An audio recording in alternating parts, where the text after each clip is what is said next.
मैं बड़हरा विधानसभा की जनता से कहूंगी कि बड़हरा की बेटी सोनाली आपके साथ हमेशा खड़ी है, आपकी आवाज बनकर। बस उसको बदले में आपका आशीर्वाद और साथ चाहिए। देखिए, मैंने भी पढ़ लिख कर जॉब किया। जॉब छोड़ के मैं समाज सेवा में आई हूँ। मैं बताना चाहती हूँ, बाय प्रोफेशन मैं एक इंजीनियर हूँ। क्योंकि आप भी दौरा कर रही है विधानसभा के, बड़हरा विधानसभा के तमाम जगहों पर, तमाम पंचायत में आप जा रही हैं। समस्या बताइए, क्या दिख रहा है आम समस्या? सबसे बड़ी समस्या तो मुझे लगता है रोजगार की है। लोगों के जो यहाँ पे शिक्षा का जैसा माहौल होना चाहिए उस तरीके का है नहीं। स्वास्थ्य, अगर प्राथमिक स्वास्थ्य केंद्र है तो डॉक्टर नहीं बैठते हैं। चर्चित समाज से भी हमारे साथ मौजूद है, जो कि जिनका नाम है सोनाली सिंह। हालांकि तमाम जगहों पर लोगों को समस्याओं को देखती हैं और समाधान भी करती हैं।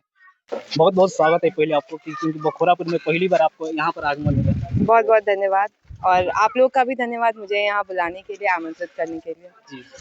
जी मैडम, एक सवाल रहेगा आपसे। हमने जब आपका प्रोफाइल फेसबुक देखा तो तमाम जगहों पर आपने वहाँ पर गई हैं, जो लोग नहीं पहुँच पाते हैं, जो तमाम नेता लोग हैं, हालांकि उस जगह पर नहीं पहुँच पाते हैं, और तमाम लोगों के जो जरूरतमंद लोग हैं उनको आप समाधान करती हैं। ऐसा मतलब ये सब कहाँ से? ये अगर मैं आपको बताऊं तो वास्तविक तौर से ये हमारे ना परिवार की परंपरा रही है। जी जी। इसकी प्रेरणा मुझे मेरे स्वर्गीय दादाजी अच्छा। श्री रामवल्लभ प्रसाद सिंह जी से मिली है। वो एक क्रांतिकारी थे, आंदोलनकारी थे। उन्होंने बहुत संघर्ष किया अपने गांव में और कई अन्य गांव में। शिक्षा को लेकर लोगों को बहुत जागरूक किया। स्कूल बनवाने में भी उनका योगदान रहा, फिर उस स्कूल को सरकारी मान्यता दिलवाने में भी उनका योगदान रहा। आज कई जगहों पे गवर्नमेंट स्कूल्स हैं जो जिसका मतलब सहयोग हमारे दादाजी ने किया, उनके माध्यम से है। और वो भी कैंप वैम्प लगाने का, मेडिकल कैंप लगाने का उन्होंने काम किया हुआ है। और इसी तरह से देखिए, अपने परिवार में जब आप देखते हैं तो आप सीखते हैं। और हमारे पिताजी का भी योगदान रहा है, गांव में मंदिर बनवाना हुआ, युवाओं को रोजगार देना हुआ। तो समय समय पे कुछ कुछ ऐसे कार्य उन्होंने किया है। खास करके जब कोविड का समय आया था तब हम लोग बहुत सक्रिय थे। एम्बुलेंस दिलाना, लोगों को ऑक्सीजन सिलेंडर्स प्रोवाइड करना, हॉस्पिटल में बेड दिलवाना। तो करते करते फिर लगा कि अब समाज में निकल के और सहायता की जाए। अगर हम सक्षम हैं तो हमें सहायता करते रहनी चाहिए। ये मेरा सोच है और ये मुझे अब विरासत में मिला है अपने परिवार से। अच्छा, बहुत सारे तमाम नेता लोग हैं, हालांकि सोशल मीडिया पर आकर अपना फॉर्मेलिटी निभाते हैं, फोटो खिंचवाते हैं बहुत सारे तमाम जगहों पर, लेकिन आप धरातल पर काम करती हैं, ऐसा क्यों? देखिए, क्योंकि हम काम करने आए हैं, सेवा करने आए हैं। हमने पहले भी कहा है कि समाज सेवा मेरा स्वभाव है। बिल्कुल। तो अपने स्वभाव के अनुसार ही काम कर रहे हैं। अगर सेवा करना है तो आपको लोगों के बीच जाना ही पड़ेगा। फेसबुक पे तो फोटो कोई भी क्लिक करके डाल सकता है, लेकिन जो सेवा करेगा उसके बारे में सबको पता चलते ही जाएगा। बिल्कुल। बहुत सारे तमाम महिलाएं हैं जो पढ़ लिख कर नौकरी की तैयारी करती हैं और अलग अलग क्षेत्र में जाकर अपना जॉब करती हैं, लेकिन आप समाज सेवा ही क्यों चुनी? देखिए, मैंने भी पढ़ लिख कर जॉब किया। जॉब छोड़ के मैं समाज सेवा में आई हूँ। मैं बताना चाहती हूँ, बाय प्रोफेशन मैं एक इंजीनियर हूँ। और अच्छा पैकेज वाला जॉब छोड़ के मैं समाज सेवा करने के लिए आई, क्योंकि मेरा रुचि इसी में था। मैंने अपने घर में शुरू से यही देखा है। तो अपने इस रुचि के बारे में मैंने अपने पिताजी से बताया, उनको कहा कि मेन है।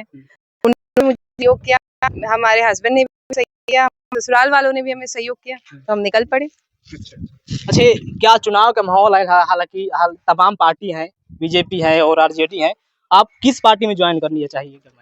आप बताइए किस पार्टी में ज्वाइन करना चाहिए? आपका फेवरेट कौन पार्टी लगता है, किनका मतलब अच्छा लगता है? एक क्योंकि पहली बार दर्शकों का खुलासा हो रहा है पूरा विधानसभा के जानता पहली बार ये सुन रहा है। देखिए, अभी तो हम समाज सेवा कर रहे हैं, राइट। लोगों के बीच जा रहे हैं, लोगों की परेशानियां समझ रहे हैं, लोगों को जागरूक करने का काम कर रहे हैं। और हमें पता है कि कुछ चीजों का समाधान जब आप राजनीति में आते हैं तभी हो पाएगा। अगर शिक्षा को लेके आपको कुछ करना है, आपको कोई बड़ा कदम उठाना है, स्वास्थ्य को लेके, अगर जैसे पीपा पुल का आप देख ही रहे, अभी आंधी तूफान आया, पुल तितर बितर हो गया, उसका एक स्थायी सोल्यूशन चाहिए अगर आपको।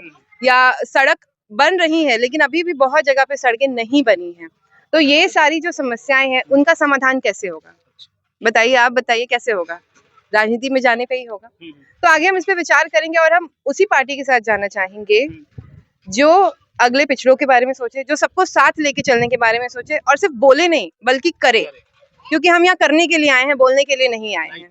जी चलिए, बहुत बहुत धन्यवाद। एक और आपसे सवाल रहेगा, क्योंकि आप भी दौरा कर रही है विधानसभा के, बड़हरा विधानसभा के तमाम जगहों पर, तमाम पंचायत में आप जा रही हैं। समस्या बताइए, क्या दिख रहा है आम समस्या लोगों? देखिए, बहुत सारी समस्याएं हैं। क्या है? रोजगार की समस्या, सबसे बड़ी समस्या तो मुझे लगता है रोजगार की है लोगों के। फिर जो यहाँ पे शिक्षा का जैसा माहौल होना जी, चाहिए जी। उस तरीके का है नहीं। अच्छा, स्वास्थ्य, अगर प्राथमिक स्वास्थ्य केंद्र है तो डॉक्टर नहीं बैठते हैं, इसका जवाबदेही किसका है? अभी तुमने बताया, अभी पुल का भी समस्या है, सड़क का भी समस्या है, हम्म। अनेकों प्रकार की समस्या है। और जो हमारा प्रतिद्वंदी है वो समस्या ही है। हमारी लड़ाई यहाँ के समस्या से है। जो मूलभूत समस्याएं हैं, जो बिल्कुल। लोगों को सुविधाएं मिलनी चाहिए। देखिए, सरकार की तरफ से बहुत सारी योजनाएं आती हैं, लेकिन लोगों को जानकारी नहीं हो पाती है शिक्षा के अभाव में। तो ये भी एक समस्या है। मैं इन सारी समस्याओं से ही लड़ने के लिए यहाँ पे आई हूँ, लोगों को जागरूक करना चाहती हूँ और समय समय पे कुछ ऐसे कार्य प्रयोजन करते रहती हूँ ताकि लोगों से मिलूं, बात करूं और उनको जागरूक कर सकूं। तो अपने इस मिशन में लगी हूँ और इसमें बस आप लोग का सहयोग चाहिए। बड़ारा विधानसभा जनता के लिए क्या अपील कीजिएगा, क्या कहिएगा? मैं बड़हरा विधानसभा की जनता से कहूंगी कि बड़हरा की बेटी सोनाली आपके साथ हमेशा खड़ी है, आपकी आवाज बनकर। बस उसको बदले में आपका आशीर्वाद और साथ चाहिए। चलिए, बहुत बहुत धन्यवाद। दोस्तों, हमारे साथ समाज से भी सोनाली सिंह जी थी। क्या सोचते हैं कमेंट बॉक्स में राय दीजिएगा। यूट्यूब पर देख रहे हैं तो चैनल को सब्सक्राइब, फेसबुक पेज पर देख रहे हैं तो फेसबुक पेज को फॉलो करके रखिएगा। मिलते हैं नेक्स्ट में। Thank you, best of luck.